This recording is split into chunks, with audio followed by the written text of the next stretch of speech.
Charlie McAvoy, Charlie Coyle, Matt Grzelcyk, Mike Eruzione, Kevin Shattenkirk, Jack Eichel, Chris Drury, Tony Monte, Jack O'Callahan, Scott Young, Chris O'Sullivan, Ryan Whitney, Jim Craig, Trevor Zegras. Those are just a few names of the legends and NHL players that played hockey at Boston University. But there's one player who's not only reached the NHL pinnacle of 2 Stanley Cups, but he is now the head coach of the storied Hockey East program. Head coach Jay Pandolfo is a hockey legend in New England.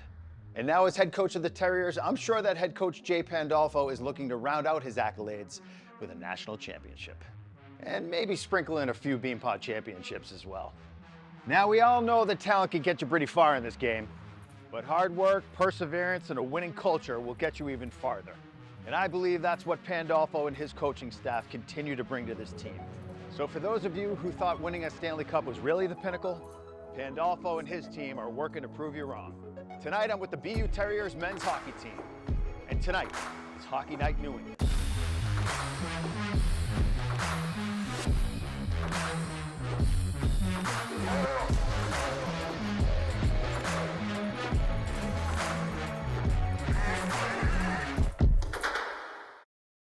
Hockey Night New England is brought to you by Duncan. Where there's hockey, there's Duncan. We want guys in this program like Jay Pandolfo, and that starts with naming him as our leader. Jay Pandolfo. The BU hockey program isn't broken. What we need to do is everything just a little bit better. BU hockey to me is about commitment, it's about attitude, attention to detail, holding ourselves and each other accountable, on and off the ice. The central theme of this program is to compete at everything we do. Everything matters. It's not simply about the wins and the losses. It's about striving to be the best we can be day in and day out. We're going to buy into this mindset, and the results are going to take care of themselves. This group of players sitting here, they're all in. They've shown me that. They know what to expect from me and what I expect from them. In the spring of 2022, the Boston University Terriers men's hockey team announced that Burlington, Mass native Jay Pandolfo was going to be their new head coach, with plans to change the culture in the program. Jay played for the Terriers from 1992 to 96, where he led them to a national championship. He then went on to play in the NHL, where he would win 2 Stanley Cups with the New Jersey Devils. He later spent 7 years on the Boston Bruins coaching staff, which has led him to where he is now. The only place I would have left the Bruins for is BU. I mean, this place, obviously, I love this place and it means a lot to me. And when Albie kind of approached me about it, it took some thought. I talked to my family, talked to a lot of different people, and I just felt like if I was going to do it, it was the right time to do it. The NHL is a different type of grind. I have young kids, so I just felt being in this environment, it would be a little bit better for my family as well. So all those factors came into play.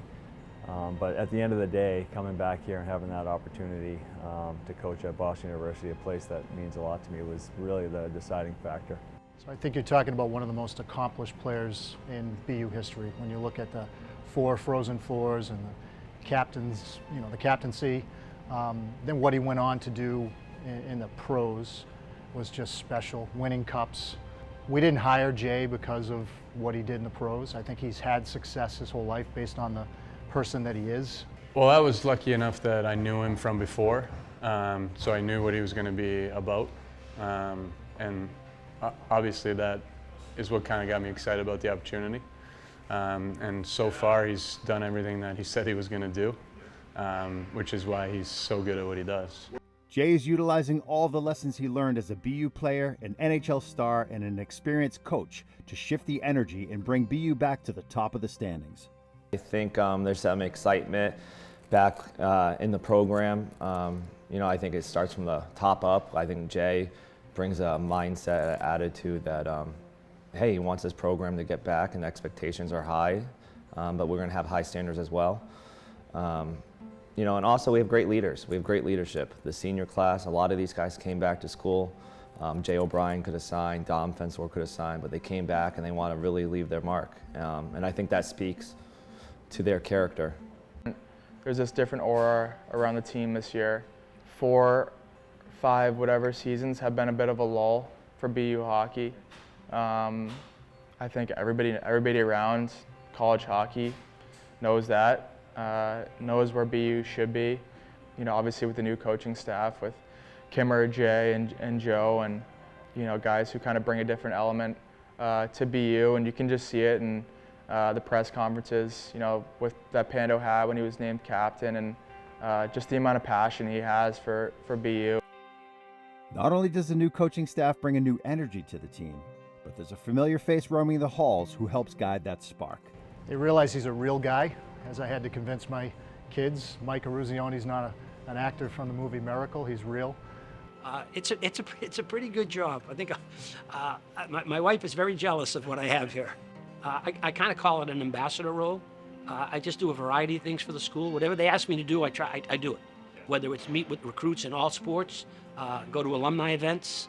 Obviously, you know, hockey's our sport here, and I hang our hat on our hockey program, so it's fun to be involved with the team. This has become my family, my home, and to be around the student athletes, to be around the university itself, to see the growth of the university, it's incredible.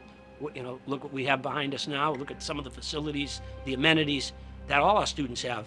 But the best part about Mike is that he's such a good person. He's someone you want to be around. He's genuine.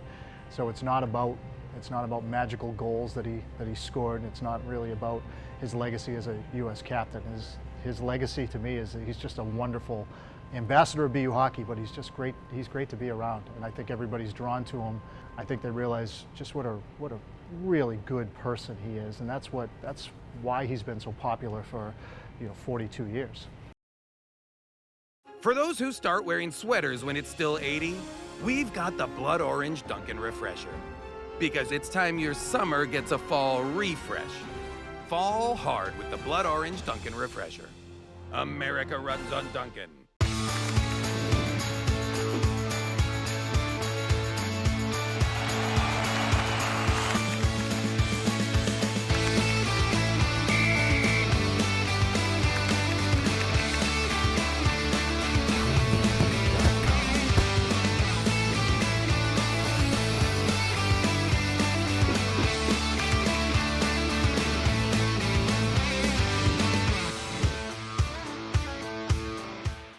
Mara Flooring and Design, with Central Massachusetts' largest selection of quality flooring products, featuring Mohawk carpet, wood, vinyl, and rugs, including Mohawk RevWood Select with a lifetime all-pet warranty, along with expert installation, repair, and advice from Mara's skilled installers and project specialists.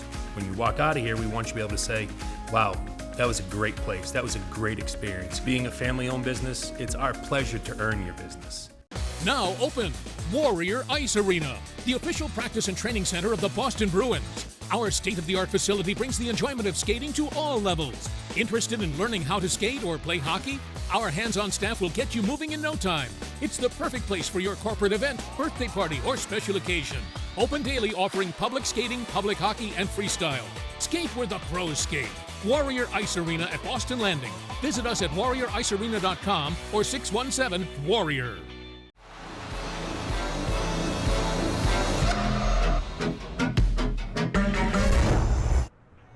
Z, I read somewhere when you were a kid in youth hockey, you were cut from youth hockey teams, what, 3 times, was it? Yeah, about that, yeah. Three years in a row. Yeah. So, and I also found that your height was almost a detriment back then. The coaches felt like maybe you should be playing basketball. Well, yeah, I thought it was kind of a little bit unfair, but at the same time, it's nothing I could have done about it besides, keep working hard and try to prove them wrong. What's a post-NHL career look like for you? I don't know. No idea. We'll see. We'll see. I have 3 bosses at home. They all under the age of 11, so we'll see. Good to see you, Z. Thank you, man. Thanks for spending time.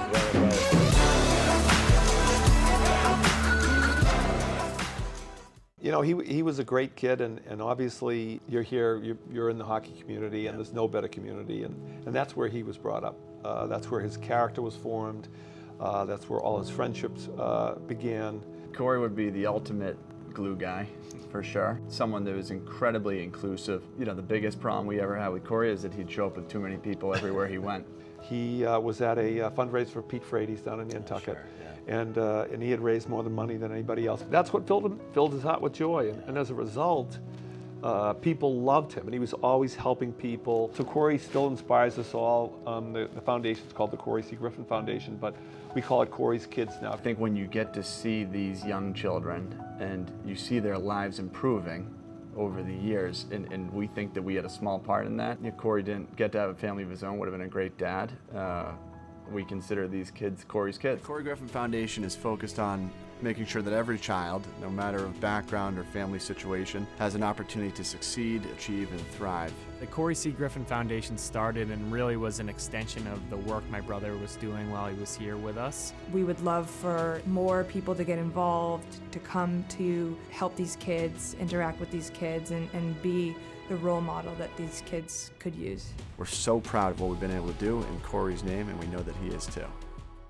We're at Sports Etc. in Arlington, Mass, and I'm with Rich O'Rourke. Good to see you, Rich. Good to see you, Joel. Oh, wow. So this has got to be the lightest stick I have ever held in my hands. This is the Agent from Bauer. This is unbelievable. Yeah, it's this is Bauer's newest limited release stick, following on several other holiday releases, and it's built very similar to the Hyperlight, but it is the lightest. It is the most durable, and it's got the lowest kick point of any stick that Bauer's ever made. I used to joke around thinking these sticks can't get lighter. When you first handed this to me, I was shocked. Right. I mean, this is the lightest stick I've ever held, and the fact that it's durable is that's one of the key parts. So, all right, now we got a goalie stick here, Yeah. the Proto V from Bauer. Right. Tell us a little bit about this stick. Similarly, it's built on the Vapor Last, so it is got the 2-inch shorter handle, the Penta grip, and the rounded toe to make it better for shooting. But what this one adds in addition is they put a bridge in the blade here. Okay. They're using their lightest composite ever. And they put the Connect Tech system in here, which is a rubber tube that is going to give you increased durability in the handle. Okay, so that's for durability, not necessarily performance. It's for durability. There's been some problems with some high-end sticks with some handle breakage. Gotcha, and it's a good-looking stick as It well. looks great, doesn't it? Well, if you're interested in the Proto V or the Agent, come down and see Rich and the rest of the crew at Sports Etc. In his first year as head coach, Jay is already making some changes with his high-speed style of practice. It's definitely very fast. It was a sort of an adjustment to start, but I think me, along with the other freshmen, have done a good job adjusting to the pace, and yeah, it's been good so far. Well, he's what I call an everyday person. So every day, things are going to be done the right way, right? So the work ethic is there. He's organized, team mentality, and he listens really well to us assistants or players or whoever it might be. So. It's just a good environment to be in. We've talked to Coach Jay about, what are the expectations for practices, and he said he wants high energy, high pace, high compete. And he said that, the more compete, the more pace of play, then the easier the game is. So you got to treat it like battle. I mean, nobody's safe, whether you think you're a top 6 guy or bottom 6 guy. You got to earn your spot in the lineup, and every day it's like war, or else you're going to hear it from them. They just want you to work and compete. They've set a high standard every day for that. As long as you're doing those two things, I think everything else will kind of follow up with it, and I think that's what they're kind of harping on. So they just want us to do everything together, compete the hardest we can every time we're on the ice, and just work hard. So I think that's a new culture they're kind of trying to bring back to the Terriers. When you compete, then you'll let your skill take over, and I guess all the natural instincts and stuff like that will just kind of fall from there, but it starts with compete. 100%. So obviously coming from the pro ranks, Jay kind of knows what it takes, and I think if you put that kind of pace and effort in every day, it just kind of translates to your game, and plus things go by quicker too. So you're not out there forever, but you're getting your work done quickly. I think the pace of practice has been incredible. Obviously with the rules going on in preseason, but it wouldn't matter if it was preseason or regular season. We practice at such a high pace that practices are usually over in 45 or 50 minutes. Like, there's not much breaks in between, and it's after game one, you could see it kind of translate into the game. Like, we want to play up tempo, in your face, and move the puck, through all 3 zones. So far that's been great. It's always for us. Well, let's just go over some structure stuff. Today we'll just focus on breakouts and D-zone coverage. But this one, it's more about the goalie handle. What's our job as D? Like, Webbs is not sprinting. Sprint, right? And then maybe you can open up onto your forehand. The other D should be coming sprinting, but watch what happens. And listen, I'm not saying this is the right read by Drew, but if he had sprinted here, right? And what do you see? What would be wide open? Middle of the ice, right? That's why you guys have to sprint back there. There can be no hesitation. Sprint. Like we get lucky here, like this ends up working out, but this is, you know, this is pretty lucky overall. So we got to be better on those. We got to make sure we're doing a good job talking. Our goalie's got to be better too, but we have to talk, we have to sprint. Do your job. But overall, structure's good, and the fact that we're in good spots, we're going to make mistakes. We're fine, right? We're still in good defensive spots, and we can kill the play. I don't know if I want our winger diving in like this, probably let our center go, but our center recognizes our winger gets in, and we end up getting out, no problem. For the second shot for the D, well, obviously the coach will be on the other side. He's going to rim one hard around. So I want that D going down on it, and the one forward pop high. It might be that little bump back play to the forward. This forward can either shoot. Sometimes you give it back to this D and he can attack. Sometimes D, if you want to, you can just take it off the wall and come down with it, right? Whether you hit the slot or just fire it to the net. That clear? You guys got that? That'll be the difference in that drill. Should know all the other ones that Johnny Mac 2-on-1 where the two forwards go, they tag up. Make sure we're tagging up. We're hitting the blue line. You're attacking down 2-on-1. The next two guys come out on the whistle. The D's joining back, right? One forward's back checking. And then we'll go 3-on-2. When we go 3-on-2, get below the blue so we can get a little bit more of an attack going. We will have a D join, but no back checker, so it'll almost be a 4-on-2. So D, read it, find where the open ice is when you're coming up ice. So that'll be practice today. So it should be good, nice and hard. Tomorrow probably won't be as hard. A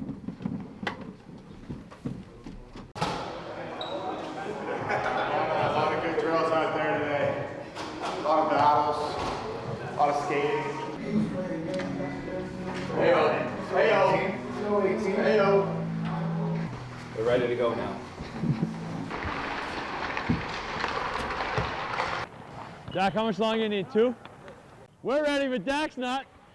All right. Be ready, Pat. Doug, you got score? Jesus! A mess. Oh, a mess out here. Shoot out! Quinn, Lane. Nope. Galley, go. Galley, go. Go. Yeah, yeah. Steve-O. 3-2, White. Ah, wait a minute. Sorry. That's it. Hey, boy, Dom.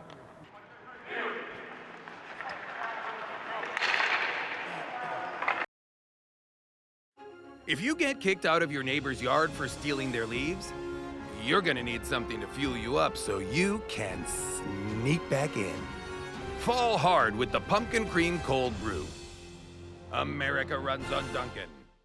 For tonight's EPS quick tip, I just want to go over nutrition and sleep. These are the two most important behaviors where if you want to see performance gains both in the gym and on the ice, you have to make sure you're eating the right way and you're sleeping to recover at night. Ideally, you want to be sleeping 8 to 10 hours per night. And with nutrition, you want to focus on 3 big meals, 3 snacks, and then eating a lot of green vegetables and fruits to help you fuel the right way. And if you want to train with us at EPS, but you don't have the time or you can't get here in person, we just launched an online training platform called Edge Method that'll be able to help you guys learn from the best. Sports Etc. Everything for hockey and more. If you're looking for the best selection of everything for hockey and more, then come to Sports Etc. in Arlington, Mass. Since 1980, the experts at Sports Etc. have been properly fitting hockey players from beginners to pros, with trusted brands at great prices. Let the pros at Sports Etc. get you skating in the right direction. Visit Sports Etc. today for all your hockey needs. All right, Josh, you and I both know that one of the most important aspects about being a successful hockey player is skating. Yeah, well, you can never be too good of a skater, and the more powerful and efficient you are, the more energy you're going to have at the end of the game. Okay, so at J Squared Hockey, you guys are all about the treadmill here that we're standing on. Why the treadmill? Yeah, well, it's a great tool because it gives you instant feedback. We're working on body positioning and push direction, and so when you have each stroke, the track's going to tell you if it's a good one or not based on if you're traveling east to west or if you go further back into the track. So it almost highlights your mistakes immediately. You can feel them in real time. Okay. All right, and so why not just go to the ice and do that? Yeah, well, on the ice, there's going to be a lot of people. It's tough to get ice Yeah. time these days, such a busy area. But here we get to focus on one or a small group of maybe 2 or 3. So Oh, wow. you're really going to get to focus in on yourself. And with the video, you're going to get instant feedback not only from the track, but with the delayed captured video, you're going to get to see your shift. And then hopefully what we're talking about and what you're feeling is going to connect. So aside from just skating, you're also working on speed and reaction. How are you doing that here? Yeah, so the treadmill, we work on going faster in a straight line, but there's other ways to gain speed in hockey. And so we have some really cool neurovisual tools that we work on. We have light balls, some programs on the computer, and then of course this awesome Dynavision board where we're working on peripheral vision and reaction time. And so it must be fun and competitive too. Yeah, it's great. We track all the results, and so they're always wondering what their friends got or trying to beat their previous score. So it works really well. Tell the folks a little bit about your background and how you started the Shift Group. Yeah, absolutely. So I grew up playing hockey. I'm from Marlborough, Mass. Originally, went to Cushing, played at Holy Cross, and when I retired, I kind of was lost, and I tripped and fell into sales. Yeah. And I immediately loved it for all the boxes it checked from being a former athlete. Spent 15 years in sales and sales leadership, and what we do is we make sure that athletes don't trip and fall into sales. We give them a soft landing and some great foundational skills to really kick off their career in the right way. Yeah, it's hard to make that change or that shift into being an athlete full time and having that mindset and then transposing that into a career. I suppose that's why you started the Shift Group. For me, you tend to lose your identity a little bit, and what we try to do is show them like, hey, your identity should remain the same. You just need to take the focus that you put towards athletics towards this new endeavor, and if you do it, you're going to be wildly successful. And I know what's unique about you guys is that you're not just throwing them out there in the marketplace. There's real specific training that you guys provide as well. Yeah, there's like anything, there's foundational skills that will make you successful if you get really good at them. Yep. So we kind of picked off like the top 6 that we think are most important. Once we train the kids on the 6 skills, we test them on it. And they're tested by a third-party seasoned seller that doesn't work for Shift Group.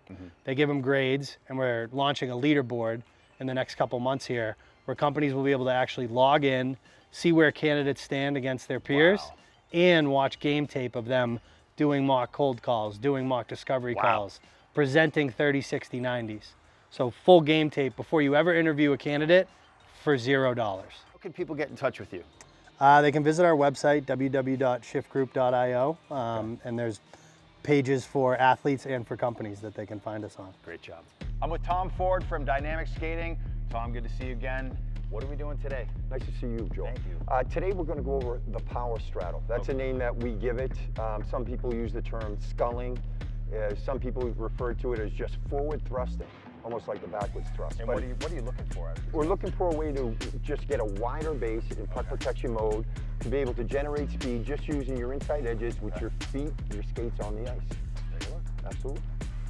So we got another variation with the power straddle here, and everything isn't in a straight line. There's little curves here, and the key thing here is where the weight is on the blade of the skate. It's on the back third now. Yeah. All right, and that's where they get their thrust. It comes down through the And heels. that's natural, right? They automatically are on the back third. They don't have to think about it? No, because most of the skaters, believe it or not, are so comfortable being down here. They kind of lean on Yeah, and the weight's on the front third, so. Which reduces speed?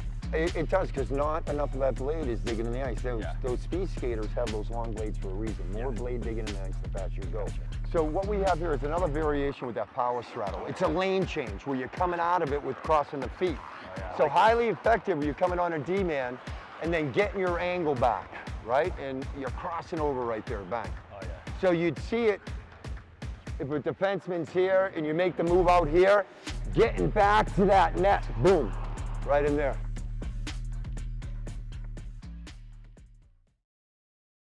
Part of moving to the future is getting to know your past.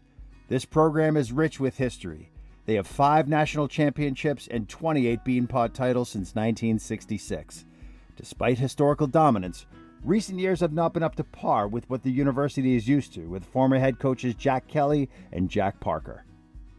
It was big time hockey. It was, to be at Boston University was big. I mean, they're coming off back-to-back national championships when I came here. The expectation was to win a national championship, to get to to win a Beanpot. It was incredible. Playing in Walter Brown Arena, My 4 years at Boston University, I think we lost 4 home games in 4 years. We won 4 straight ECAC championships. We sold out every night we played. I think that tradition, and that's what makes this program so good, it stays the same. The continuity that we have with our coaches, with what is asked and expected of a BU hockey player, we know what it takes. And we know what the type of player that we want here because of the type of player that Jack brought in years ago. Playing for the team of tonight and tomorrow, but you're also playing for the guys who played back in the 60s and the 70s and folks who started this legacy. The storied success, that Jack had, the national championships. And when I played here, we were in the Frozen Four 4 years in a row. So for me, that's the expectations of this program, and that's the expectations I have for this program and for our team and for myself. Like, I want to make sure that I'm doing the best job possible. So we're competitive every year, and we're fighting for a championship. That's the end goal. Every single year. And I know every year is not going to go like that, but still, as a team, we want to have that mindset. Having that rich history gives BU an edge on their competitors. With their alumni around, it helps give the players a competitive edge.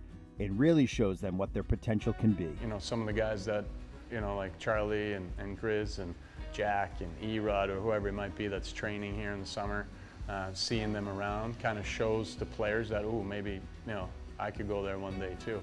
And it obviously gives us those guys to lean on. What was their experience like? What did they like? What did they not like? And how to help the players even more. Guys who have played here, everybody seems to come back to BU. I mean, in the summers you have, however many pros that come here and work out and are around the rink. I mean, Mike Ruzioni is here every week. Jack Parker's always kicking around. It's, once you're a Terrier forever, and you kind of have that in your blood. And it's kind of an unmatched tradition. The expectations are really, really high. You've got to understand how to deal with those, but at the same time, they're special to have those expectations. I think it's as good a team as we've had in a long time. But, as Coach Parker always said, when it comes to tournaments, don't call it hockey, call it goalie. I think we got 2 great goaltenders. That's what, it's going to come down to that. What Jay has, what Albie brought in. Let's not forget what Albie did and the players that we brought in here. You got to have both feet in, and Charlie did. Even Eichel, when Jack was here, he had both feet in the BU locker room. That's the type of player we need, and I think Jay sees that as well. The Terriers have started off strong in their first season with Coach Pandolfo and look to build off their early success. There's something different in the air here at BU. You can feel it. Now, I can't predict the future, but I can tell you this. This hockey program is in good hands with Coach Pandolfo at the helm.